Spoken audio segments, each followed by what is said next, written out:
Hey there, Steve here. In this video I want to show you how extended chords sound compared to basic chords. So what I mean by basic chords is the chords we all know and love. So for example, we could have a C major, D minor, E minor, F major, G major, A minor, B diminished, and then back to C like that. So these are chord shapes we're probably all quite familiar with. So by extended chords, this is where we take our basic chords we just saw there, and then we add extra notes to them. So let's take the same chords, but this time let's change them into a type of extended chord. Let's change them into sevens. So we have C major 7, D minor 7, E minor 7, F major 7, G7, which is a dominant chord, A minor 7, B minor 7 flat 5, and then back to the C major 7. So you may notice there that they sound a little bit more jazzy, right?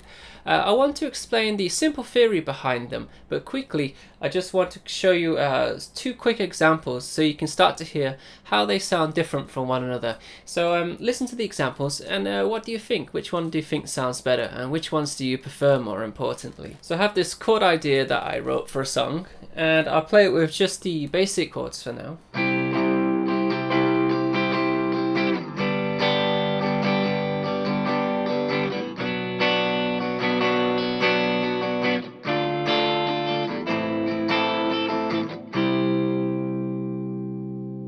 So that was one time round of the progression. So now I'll play the same thing, but this time I'll use extended chords instead.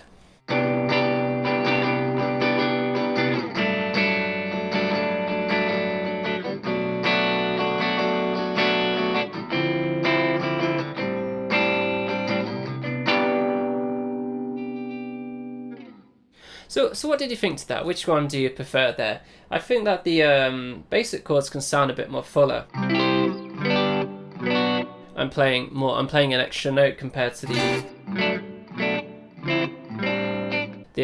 the extended chords there. I think it has a lot more character and definition to it when I play it with the extended chords, but that's what I prefer to play, and I just want to show you for this video, if you're new to them, how they can sound different to basic chords.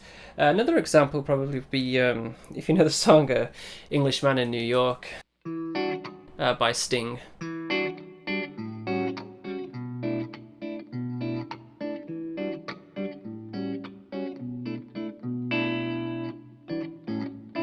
So just those three chords, if you were to play them as basic chords instead of extended chords.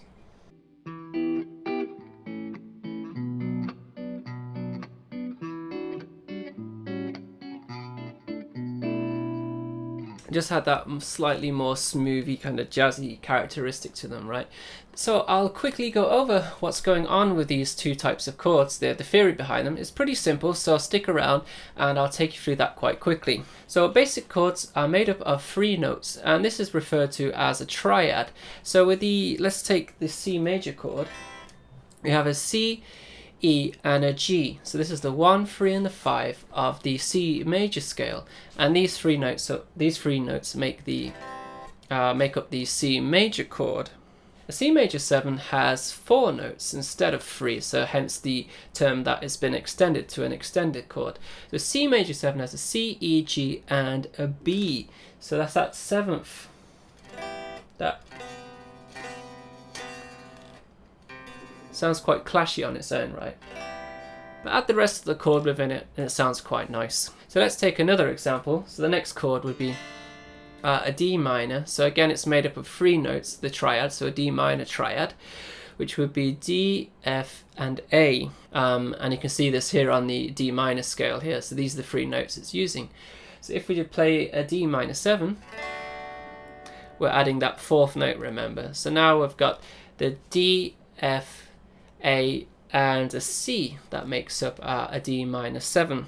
But the fun thing is with extended chords, we can take them even further. So we can extend them to 9s, 11s, and even 13s. But however, because we've only got 4 fingers and a thumb, they're pretty hard to voice using all the notes. So if you imagine 7 chords have 4 notes, so it's quite possible to play using our fingers. But then a 9 has 5 notes, 11 has 6 notes, and a 13 chord has 7 notes. So we can't. It's really quite difficult to voice this. So what usually happens when we apply this to the guitar, that certain notes will be omitted. This is usually the 5th, because it's quite essential to keep the 3rd and the 7th, because they're important to make the chord sound the way it does. So let's say for a C major 9, for example. As I just said, 9 chords have 5 notes, but I'm only playing 4 there. So what I've done is I've taken out the 5th degree, like I said you can do. So I've done there, so C, E, B, and a D, and I've taken out the G, the 5th there. So what I'll leave you with is some chord shapes, extended chord shapes for you to start you getting practicing, and you can start to, bring this into your own musical knowledge and your own playing and how you write things. So I'll play either starting on the E string on the G on the 3rd fret, or from the A string on the 3rd fret, so the C. So this one is a G major 7, G minor 7. You can play that like that. I like to use my thumb. So C, C major 7. You can play C minor 7 like that. And let's do major 9s. So we have G major 9, G minor 9, C major 9, C minor 9. You have a G minor 11 and a C minor 11 like that. And also you got the dominant chords, so the 7, so G7 or a G9 or a C7. How about a C9 dominant chord like that? You can also do like G13s.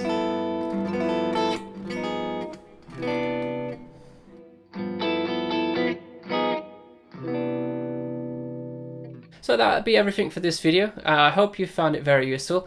I'm treating this as kind of like an introduction theory series, like basic theory, where I'm imparting my theory knowledge with you. As I said in my previous video where I spoke about the order of sharps, that this is all my own knowledge of theory, so some of it may not be correct. So if you feel like some of it's not correct, then please leave a comment down below.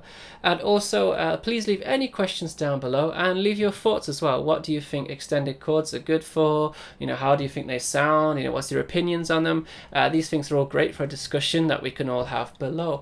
As always, thank you for watching, and I will see you later. Goodbye.